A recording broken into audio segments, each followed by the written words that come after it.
And then they said, no, we are not going unless we provide them with food. And I remember someone said, no food, no peace. Okay? No food, no peace. And then we told them that, yes, you are right. Food comes first. But when we are fighting, how are we going to produce food? You know? How are we going to farm? Welcome in the Voice from Within.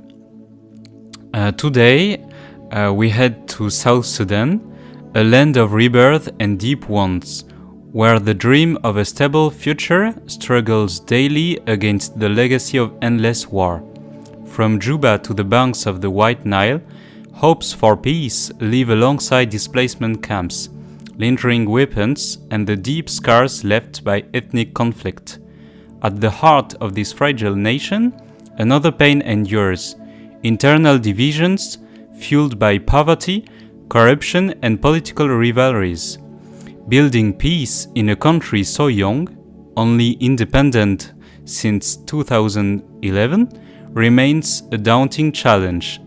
Yet, amid these fractures, hope persists, in efforts toward reconciliation and in gestures of community solidarity. Between inherited violence and present struggles, the quest remains the same: to live upright with dignity, rooted in the story of a resilient people, and reaching toward a future of peace. For this new episode of the podcast The Voice from Within, I have the honor to welcome Dr. Moses John Monday. The Dr. Moses John Monday is an adjunct assistant professor, peace educator, and activist. John has more than 20 years extensive experience in managing NGOs' peace building, development, and humanitarian projects in Sudan and South Sudan. He is a co-founder and former executive director of the Organization for Nonviolence and Development, ONAD. John is passionate and skilled in designing and facilitating training and workshops on nonviolence, conflict management, governance, gender and community safety and leadership. He holds a PhD in Public Administration Peace Studies from the Durban University of Technology, South Africa. I just wanted to complete this short introduction with a quote from Barani Eduardo, the Bishop of Tambura Yombio in South Sudan, who said, "The ongoing crisis of violence that we are witnessing in South Sudan is a reminder that to build peace is a never-ending job, and that the greatest challenge remains that of challenging violence in all its forms. The continued contradictions of South Sudan, the increasing differences in the distribution of wealth, of power, and provision of social services, lack of equal opportunity for all, and respect for the dignity of the human person, makes frustration grow and keep creating increasing risks. The supreme reign of profits of all kinds and the breakdown of the social fabric lead to the dominance of strength over justice. What then will enable us keep going? Christians know the secret. The source of peace is reconciliation." To remind the podcast's purpose, The Voice from Within aims to shed light on the peace that exists within each of us by giving a voice to those who work for peace around the world. Moses, welcome in this podcast, The Voice from Within. I'm really honored to welcome you for this discussion. And yes, I just want to know, how do you feel, and how are you today?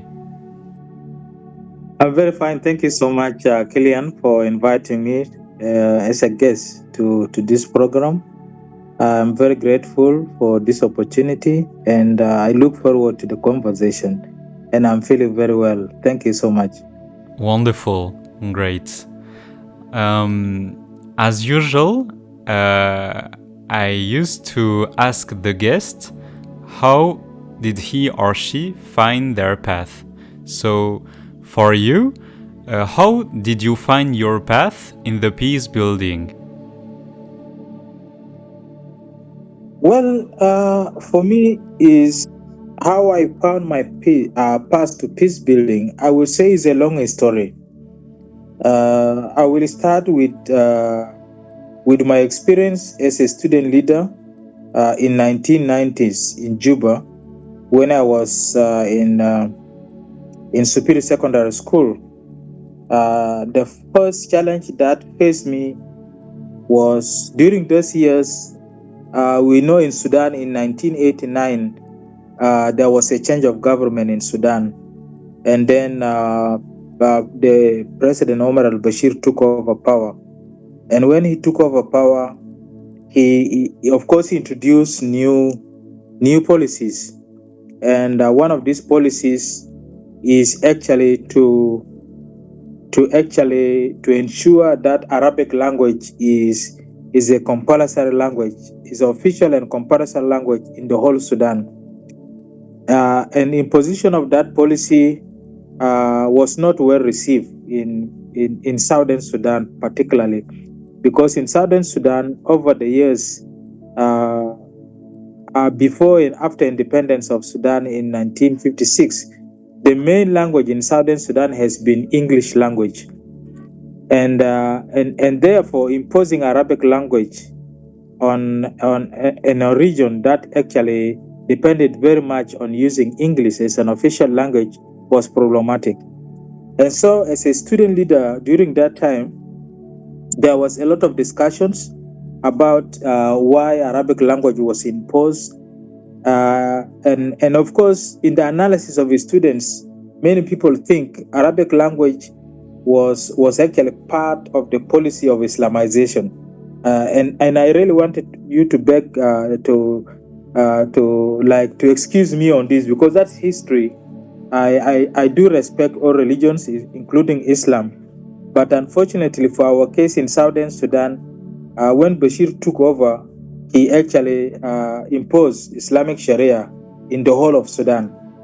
And I think Arabic language was somehow understood that it is attached to the word to that. But as a student leader, we tried to separate the two.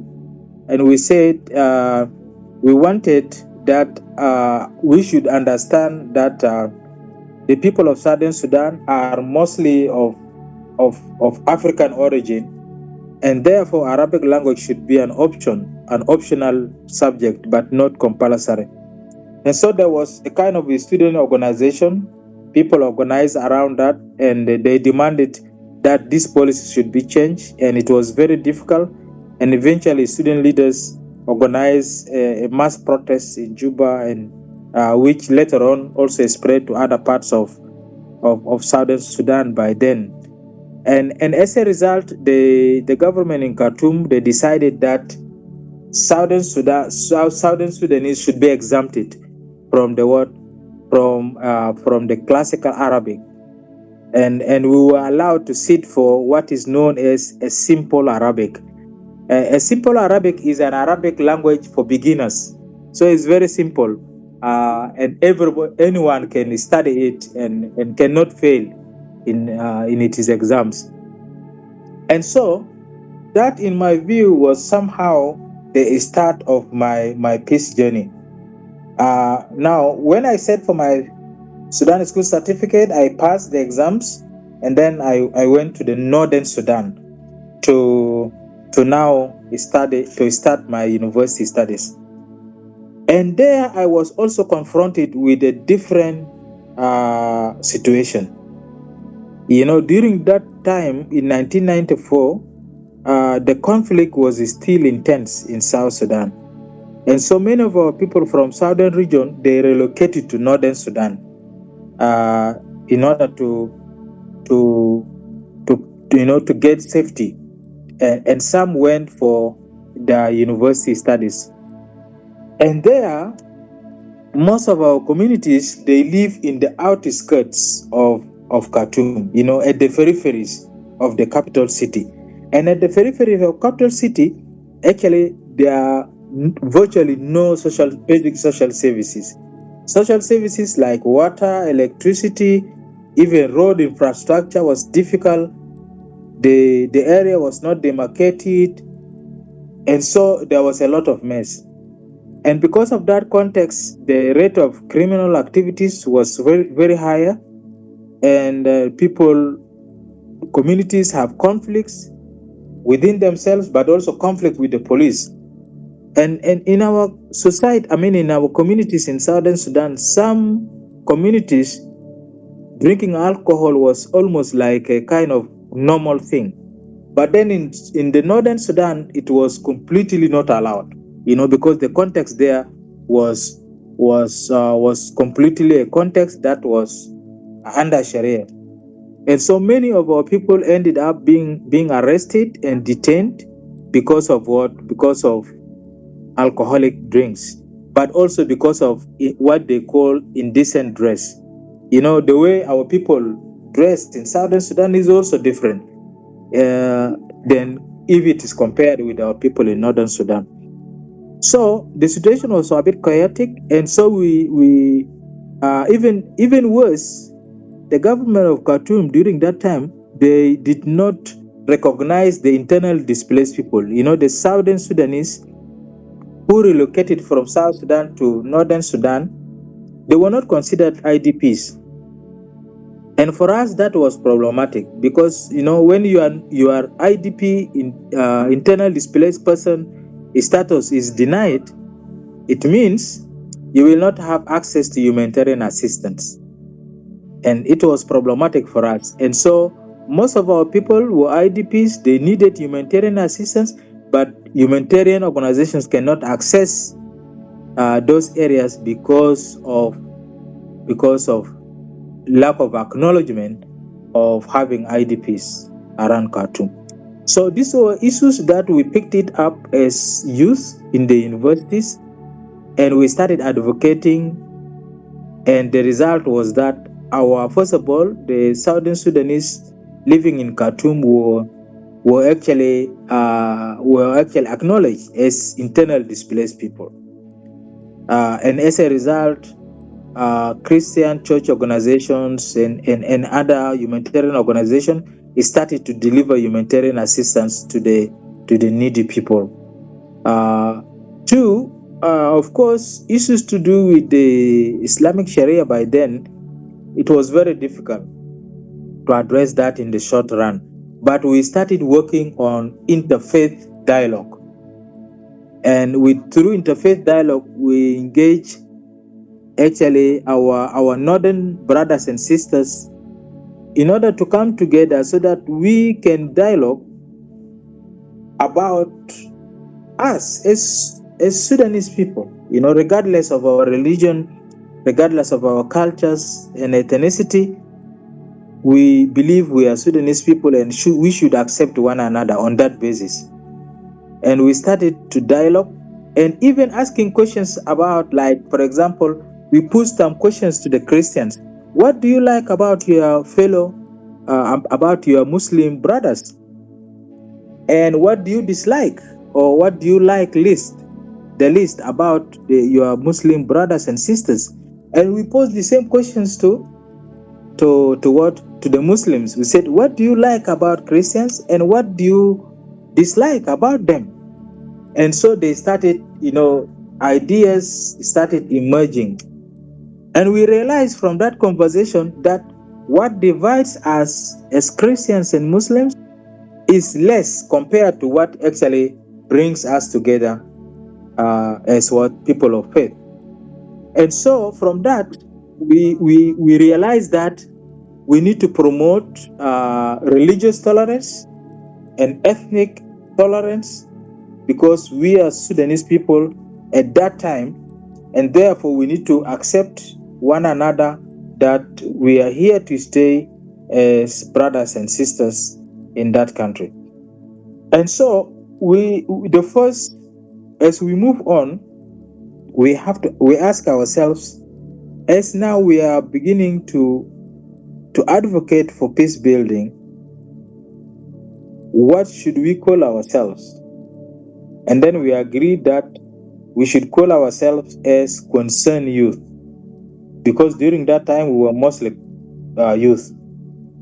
And so we started reaching out to our communities, because the level of violence even within our Southern Sudanese community was really higher. There was a lot of confrontations, a lot of violence to even innocent people who happen to come from the northern part of Sudan. And then we said, look, we have to actually analyze our situation very critically. Our situation is not about people being against each other.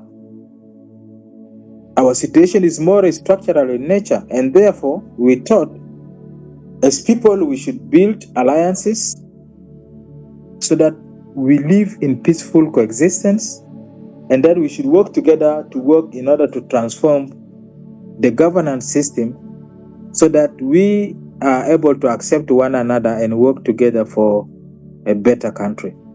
And therefore, as a concerned youth, we started working together in universities, but also in communities in order to promote the culture of peace, reconciliation, and peace, and also tolerance within our communities. That to me was the background of how I got involved in peace building.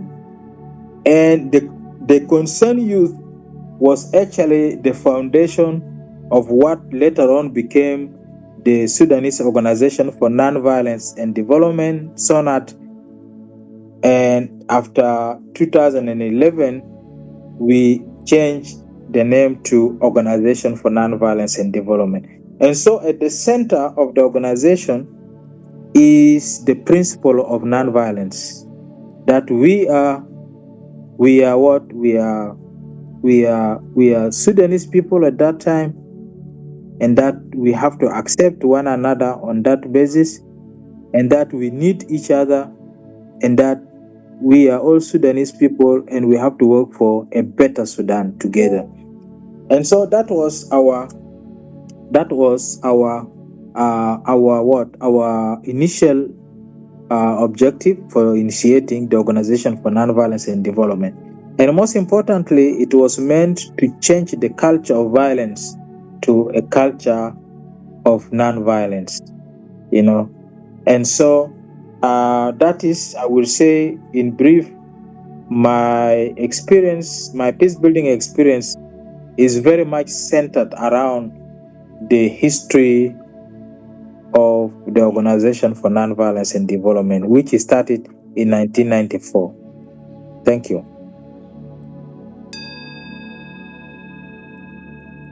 Avant de poursuivre avec notre invité, je souhaitais vous remercier d'écouter La Voix du Dedans. Si ce témoignage vous inspire ou vous donne simplement un peu d'espace pour respirer, je vous invite à soutenir le podcast. C'est tout simple. Abonnez-vous pour ne rien rater des prochaines voix de paix que nous mettrons en lumière. Dites-nous ce qui vous a marqué dans les commentaires sous la vidéo. Partagez cet épisode à quelqu'un auquel vous pensez et qui aimerait écouter ce témoignage. Et si vous voulez découvrir d'autres témoignages de paix, des livres, des films et documentaires, explorez le site web lavoixdudedans.com. Je vous laisse poursuivre votre voyage dans La Voix du Dedans.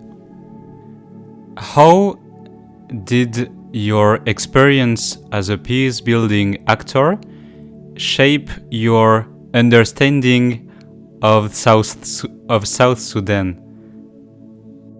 Well, my experience is, for example, during Sudan time, the main problem in Sudan was the policy of dividing people on the basis of religion. In South Sudan, it was completely different. Here, actually, mostly it was the question of ethnicity, how ethnicity was being politicized and used as a tool in order to divide people, So that is actually what I can say is the similarities of what I have been facing And therefore, in South Sudan, when we attained our independence, we had to deal with two things at the same time. One, we had to also deal on issues of religious divide, because in the past we were divided on the basis of religion. And so many terrible things happened during the past. And therefore, we feared that similar things will also happen in South Sudan. And the first thing that we worked on as peace building organization was to ensure that, yes, in the past, we were divided on the basis of religion. And in an independent South Sudan, we do not want our people to be divided along the religious line. And fortunately, our constitution and our government stood with us and agreed that the constitution of South Sudan provides equal rights to Christians, Muslims, and those who believe in African traditional religion, or those who are not even followers of any religion. So at least in South Sudan, that's one thing I'm very proud about, that we are in a country that everybody has the right to join religion of his or her choice. I think I am very proud about this, and I think all South Sudanese, or most South Sudanese, will agree with me. This is one thing that we are really good at. Two, the issue of ethnicity is problematic, and that's because of that we also started working on how to address issues of the use of ethnicity as a tool to initiate conflict, or to instigate conflict in communities. And therefore, we started working, as we roll out nonviolence and peace building trainings in the 3 regions and in over 10 towns across South Sudan. And our main objective is to discourage the use of ethnicity in politics. Is also to promote ethnic tolerance among our communities, and we do that by ensuring that we make sure that when we go to the field, our team is also diversity sensitive. We have to have individuals coming from different regions, individuals coming from different ethnic and even religious background, so that we can actually live by example, and we have actually done a lot of work on that. There are some good success stories, but to be honest, still the issues of ethnic divide is still prevalent.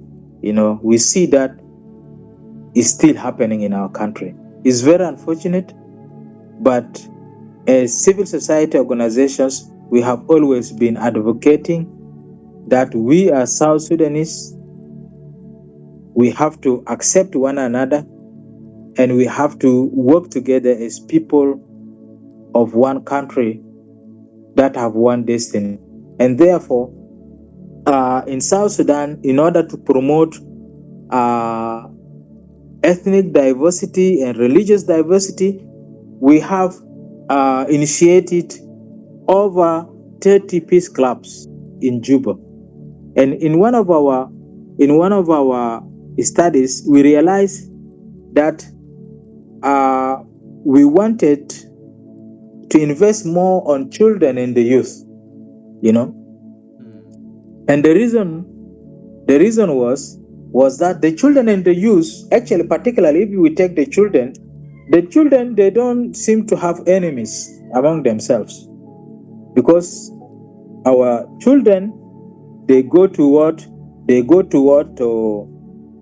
the same schools, and so they have very good connection among themselves.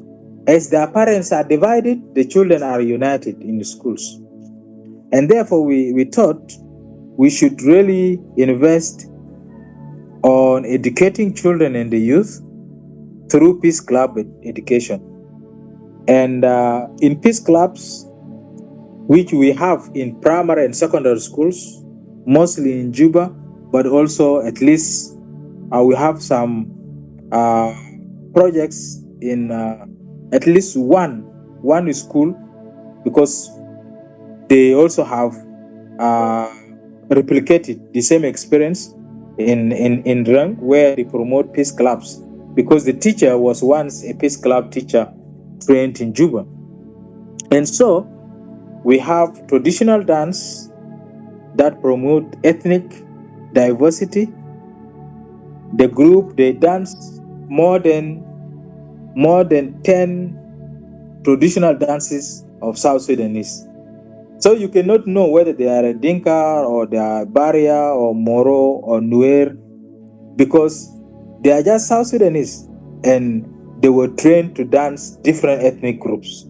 And that's one way we promote ethnic diversity. The other way is we also we have debating clubs where the pupils and the students, they discuss issues of importance, like, for example, issues to do with climate change, issues to do with good governance, issues to do with gender, and how to prevent gender-based violence, and then issues also to do with democracy, elections, and how to participate in election, and so forth and so forth. We also do competitions, essay writing competitions, where students are asked to write essays about the ideal peace building models, and so these competitions encourage students to also look into best examples of people who have actually who have lived and promoted peace in their lifetime, because in the past we realize when we talk about the best examples of peace builders, even in schools and universities, we hear people talking about Gandhi, people talking about Martin Luther King, and others, and those of Nelson Mandela and others, but they don't even mention one or two, examples of people who have really worked hard in order to build peace in our context. I totally understand and agree that those of Gandhi, Martin Luther King, and Nelson Mandela and others, they have contributed a lot in peace building in their countries during that time. Nevertheless, it is also important that we should educate our youth to begin to identify peace builders who have done tremendous work in order to build peace in their society. And because of that, we encourage this kind of essay writing and debate so that they can promote that. We also encourage the pupils and students to read the Bible and to identify examples where nonviolence and peace was used, as tools for building peace, in the past, and how we can imitate the same in our time. So through peace clubs, we were able to contribute in building peace in the school context, but also through the pupils and students contribute in building peace in families and also in communities. We have testimonies of students who were disrespectful to their parents coming to apologize and say, look, I realize I've been doing wrong and I want to seek apology for all my past mistakes. And they have started doing what is required of them, including respecting their parents, helping their parents at home, but also helping communities through voluntary service. And so These are some of the examples we do. We also have workshops on nonviolence and peace building for community leaders. We also have legal awareness sessions for the members of civil society and media fraternity. We also have peace advocacy, where we meet delegates or even members from different political parties who are signatories to the revitalized peace agreement. We go to the national parliament, we interact with members of parliament on how the peace agreement is being implemented, the challenges being faced, and how those challenges can be overcome, so that South Sudan can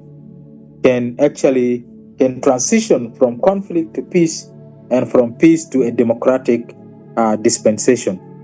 So these are some of the contributions that we have been doing as a peace building organization in South Sudan. You faced many challenges as an actor involved in the peace building.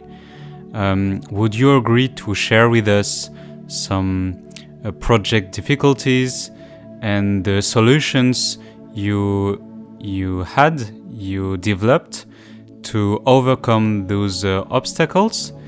And by extension, would you agree to share with us some daily life practices, for example, you could advise us to experiment to learn more about how an actor involved in the peace building continues to struggle against conflicts and violence? Yes, the challenges we face, they are numerous, and of course, challenges are part of our experience.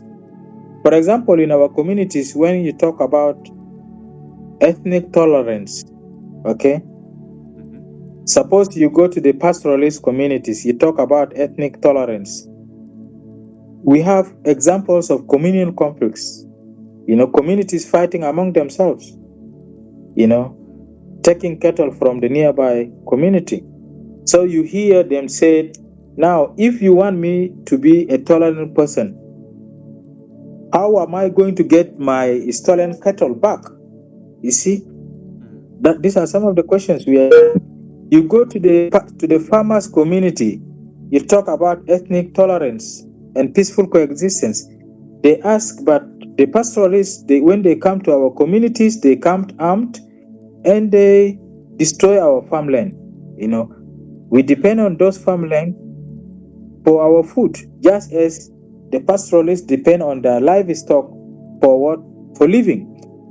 And so how can we accept one another when we deliberately do not respect each other?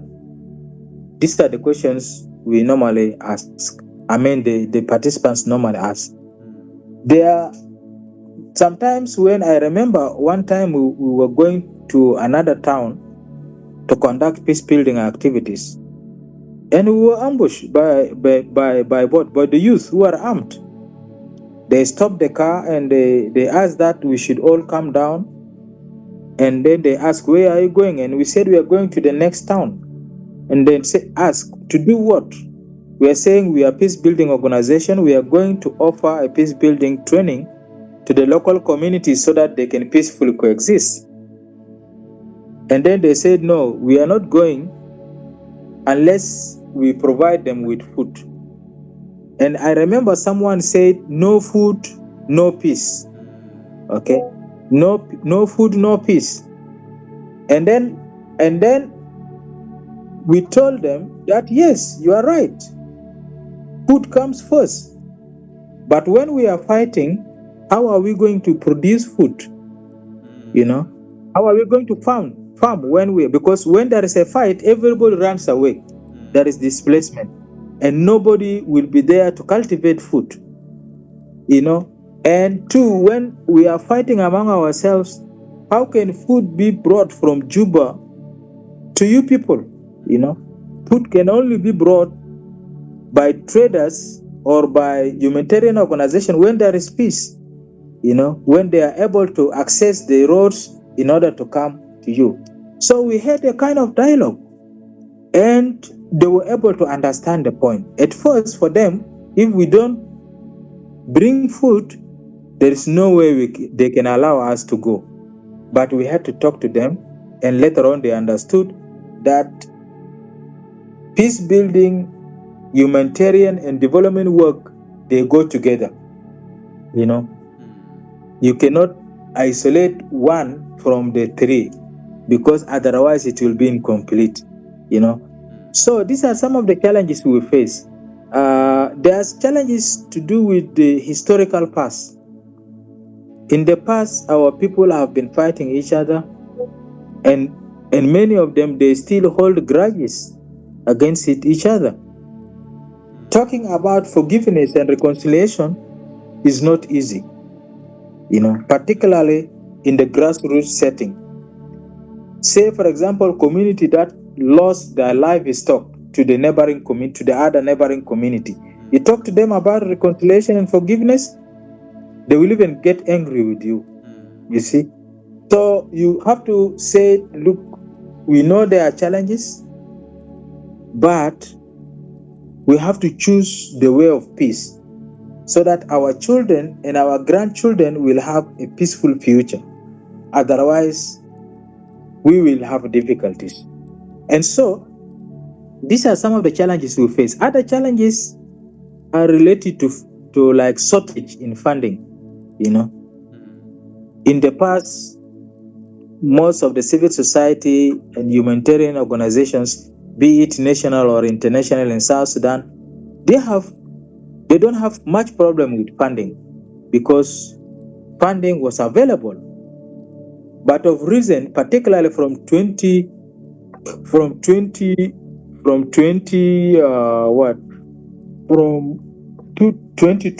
during the COVID-19, the funding started dropping. And even after the Russia-Ukraine conflict, and of recent the Israel and the fight in the Palestine, the fight in Gaza, it actually it affected the funding to humanitarian organizations, and even within the region in Africa, we have seen there are a number of emerging conflicts, like in Sudan. So the case of Sudan is almost becoming the worst humanitarian crisis, in the world. Previously it was South Sudan, now it's Sudan. And the conflict in Sudan has affected South Sudan in so many ways. One is that the oil, South Sudan oil goes through Sudan, and when the conflict intensified in South Sudan, it affects the flow of oil. And when the oil flow is interrupted, it affects a major source of income for our government in Southern Sudan. That's problematic because I think around 90% of our source of income comes from oil. And so these are the challenges. And of course, dependency on importation of food items is another challenge, because ideally, if we are a food producing country, at least we will have our own food, and that will reduce dependency on relief assistance. And so issues to do with funding shortage is actually a major challenge. And when the economy of a country is affected, the ability of the local population to voluntarily give donation to the local organization is also affected, And these are the challenges that our people face in South Sudan. Some of the challenges, of course, are geopolitical challenges, because most of the conflicts in the region it has some geopolitical connotations, like the conflict also happening in DRC, in parts of the Sahel. These are all tensions that actually affect the livelihood of our people in the region. And so these are the challenges we are facing. Nevertheless, with all these challenges, including challenges of funding shortage, we try to do the little we can with the available resources we have. Like in some organizations, we know NGO staff, they work as volunteers. In the past, they have salaries. Now, because there are no grants, they cannot say we cannot do our work because we don't have salaries. Because peace building work is a voluntary work, is a humanitarian work. We do it whether we have salaries or we don't have salaries. We have to do it. And therefore, many of the organizations, they continue to do their work with the very minimum resources, be it financial resources or even the logistical support or support to have access to internet, because we, as organizations, we need internet in order to communicate, with our partners, but also communicate with our beneficiaries. So these are all the challenges that we face. But I've seen that the South Sudanese civil society, they have not given up. They continue to do the little they can with the available resources they have until such time that the global financial crisis reduces a bit, so that the funding trends is also recovered, and so that NGOs can do their work. Effectively, there are many current challenges because of the interconnections between the regional context as well as the foreign ones, as you mentioned in the Israel-Palestine or in Ukraine. I just wanted to come back on one question. I could have asked this question at the beginning of our discussion. Does the word peace hold a unique meaning in your native language that you'd like to highlight? Yes. I come from Mundri. Mundri is in Western Equatoria. And historically, the people of Mundri, they are known for being a peaceful people. And there are so many examples I can cite that demonstrates our people have been peaceful. In 1971, there was actually an enemy military plane, which was actually coming from Khartoum. The plane was forced to crash in Mundri, and then during that time, Mundri was under the control of the Anyanya movement. And so the military the rebel commander in that place, he rushed to the scene, and he saw these are actually military officers from Northern Sudan, you see. And many local communities, they came. Some came with the sticks, and then the commander stopped them. He said, "Look, what did our culture say about this situation?" And in Mundri culture, the Moro culture, when your enemy comes home, he is no longer an enemy. He is considered as a guest. So your duty is to provide him with food, with drinks, and then when it is time for him or her to go, he can go. You don't fight when your enemy visits you. But when you meet in the battlefield, you can still fight. That is the wisdom of our people. And so the commander advised them. He said, "Look, God cannot allow this plane to forcefully land in our area if he knows we will kill these people.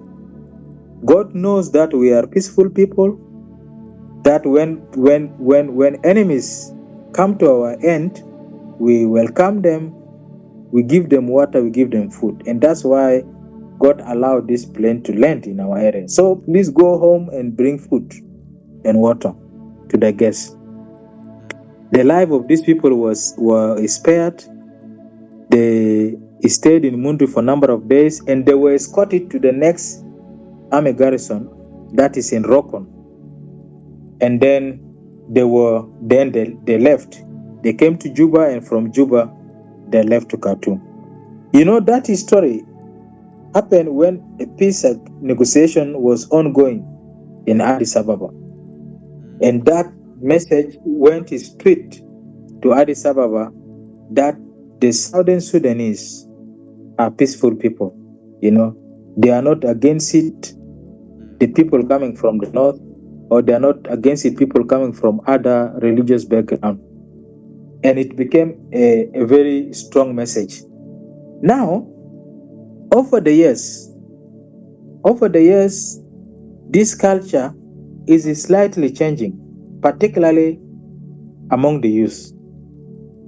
And this is very sad, actually, because for me, as a peace builder, I would like to see that this culture should have been maintained, you know, so that other communities can also emulate. But because of the experiences that have happened in the near past, this situation is not the same. Just to be honest with you, because I don't want to lie. Nowadays, things are changing. You know, the youth, some of them are becoming also aggressive. You know, they can fight back, you see, and that was not the case in the past. And therefore, as a peace builder, we try to promote the positive culture that promotes peaceful coexistence, and we work to minimize what divides us as people. And therefore, those challenges are there, but we try to build on best examples and best practices that we think others can learn from and also emulate in their way of life. Thank you very much for sharing with us this story, which enables us to learn more about the shifts in South Sudan concerning the peace building, as well as the unique asset of the concept of peace within South Sudan, within the culture in South Sudan. Would you agree to share with us a project you're currently running, or an initiative you would like to shed light on? Yeah, one of the projects is actually the peace advocacy to encourage parties to the revitalize peace agreement to actually implement the agreement and move the country to elections, where the South Sudanese people will then exercise their right to vote their leaders and representatives in parliament. We are also engaged on advocating for permanent constitution making, so that our constitution is people's driven constitution. You know, constitutions are made by people, you know, and then the government use the constitution in order to administer the country. And therefore, that's one aspect that we are advocating for it. We are also advocating for national reconciliation, healing, because our people have been fighting for over 60 years, you know, since the time of Sudan.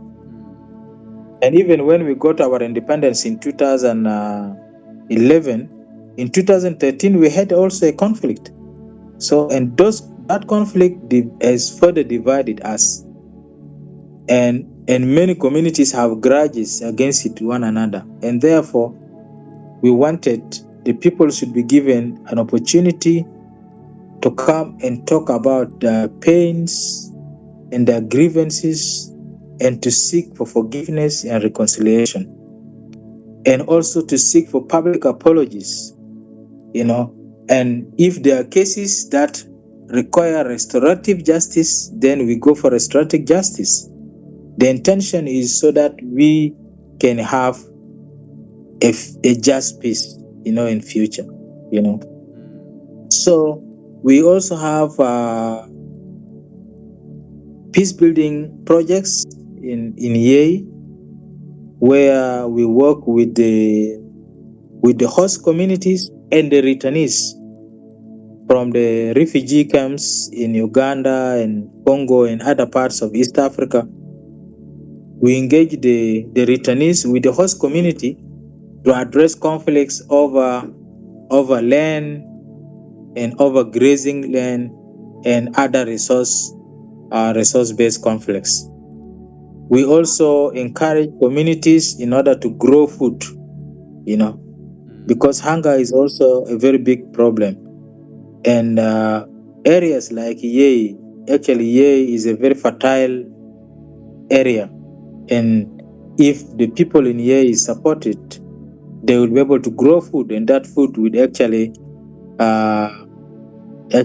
bridge the food gaps in not only in Yei but also in Juba and in other towns of South Sudan. So we have agricultural and livelihood project that we are implementing in Yei. We have projects on preventing gender-based violence and communal conflicts. And in this, we work together with women groups and with focus also on the youth, on how gender-based violence can be prevented. And should there be cases where there are survivors, then we also listen with other partners so that they are supported through provision of psychosocial counseling and trauma healing, so that they are able to recover from that, and also to provide legal aid for the survivors. We have also projects, peace building projects for the members of the civil society, and this project focuses more on how civil society can work together in order to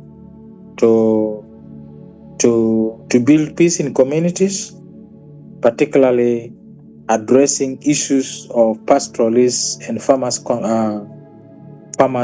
communal conflicts, which is actually common in the three regions of South Sudan. So these are the examples of the conflicts that we have. The fourth one is we also promote the unarmed civilian protection. The peacekeeping. Peacekeeping is done by the UN, because it is military. But as a non-violence and peace-building organization, we are advocating for another approach, that is an armed civilian protection.